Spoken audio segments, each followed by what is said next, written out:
Bueno, luego de esta discusión se aprobó finalmente el acuerdo por mayoría y con la oposición de algunas bancadas para regular el tiempo de la presentación de iniciativas e intervenciones desde los escaños. 5 minutos la presentación, 1 minuto desde el escaño.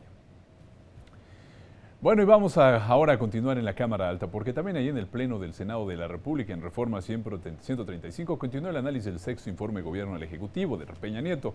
En sesión ordinaria, los grupos parlamentarios se refirieron a la política exterior de la actual administración que está por concluir.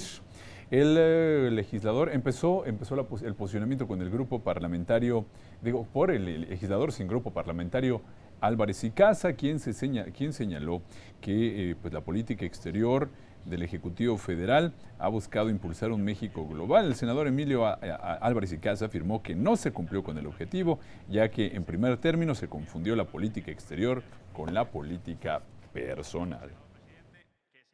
La visita que hizo Donald Trump como candidato fue un agravio y una ofensa a la conciencia nacional.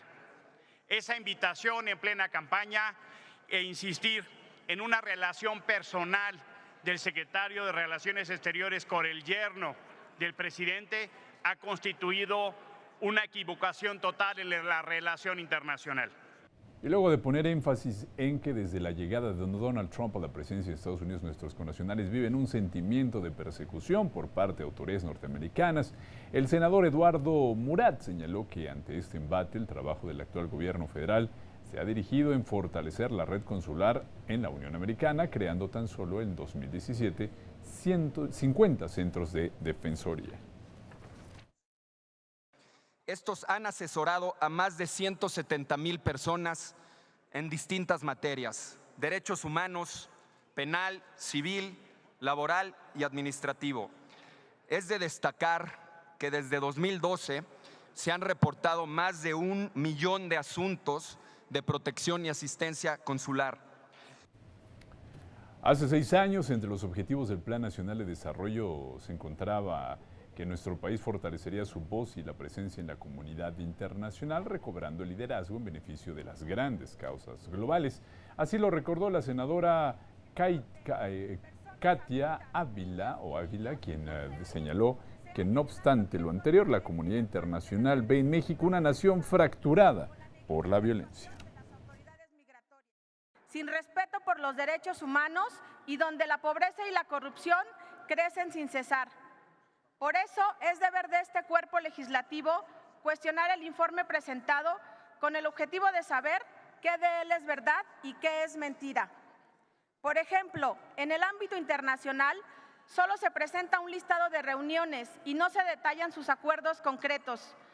La senadora Alejandra del Carmen León cuestionó el informe presentado por el Ejecutivo Federal en materia de política exterior respecto al objetivo de ampliar y fortalecer la presencia de México en el mundo, en donde se informa la participación del presidente de la República y del secretario de Relaciones Exteriores en distintos foros y reuniones internacionales. Que en realidad no se tradujeron en beneficio alguno para nuestro país.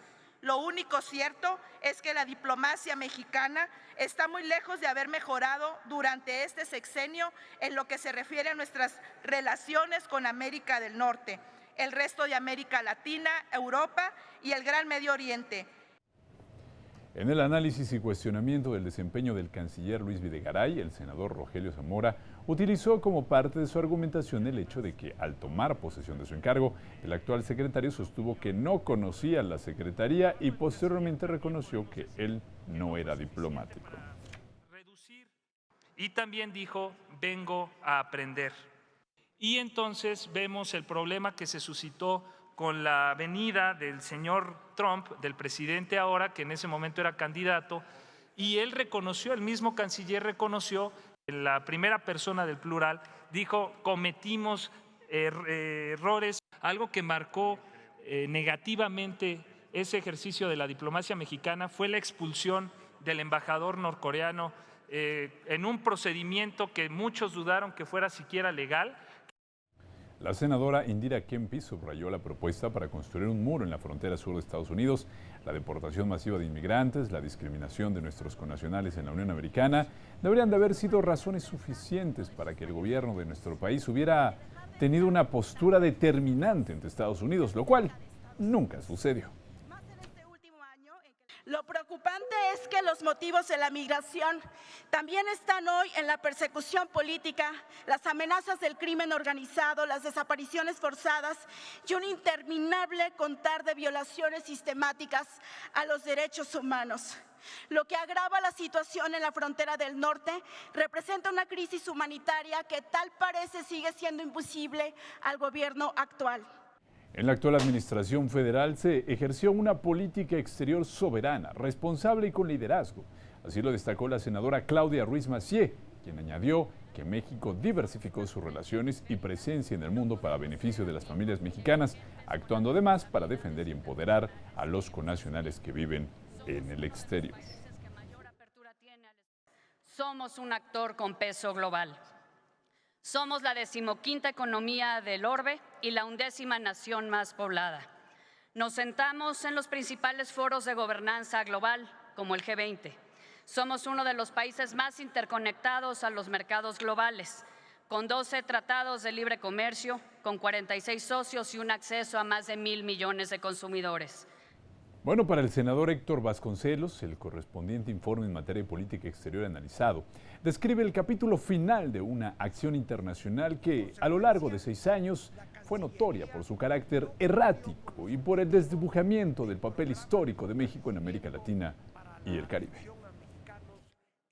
Fue primordialmente una política exterior regida por tecnócratas, con criterios esencialmente economicistas, que en menos de 6 años desplegó 4 embajadores distintos en Washington, cuando establecer una presencia significativa en aquella capital es cuestión de años.